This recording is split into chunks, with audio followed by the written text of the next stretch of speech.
এখন আমরা আছি চাঁদপুর জেলায় হাজীগঞ্জ থানায় বড়কুল ব্রিজে। সেটা আসলে আপনার হাজীগঞ্জের সবচেয়ে বড় যে ব্রিজ আসলে এটা।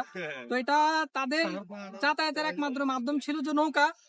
তারা প্রচুর পরিমাণে দুর্ভোগ পোহাতো এই যে যাতায়াতের কারণে, কিন্তু এখন আলহামদুলিল্লাহ ব্রিজটা হওয়ার কারণে, বড়কুল ব্রিজ আসলে এটা হওয়ার কারণে তাদের যে এখন দুর্ভোগ যে সমস্যা, এটা আসলে খুব সহজেই মিটে গেছে।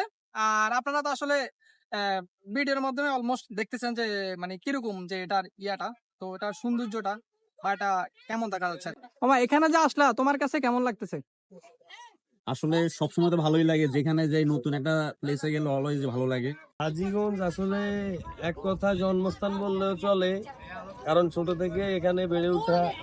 এই বড়কুল ব্রিজ আগে মানুষ অনেক কষ্ট করে নৌকা দিয়ে আসা যাওয়া করতো।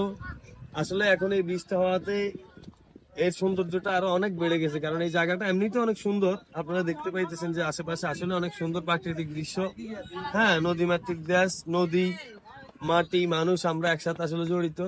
তো আসলে এখন অনেকদিন পরে এই পরিচিত জায়গাটাতে আসলাম ভাই ব্রাদার তোমাদের সাথে, অনেক ভালো লাগতেছে।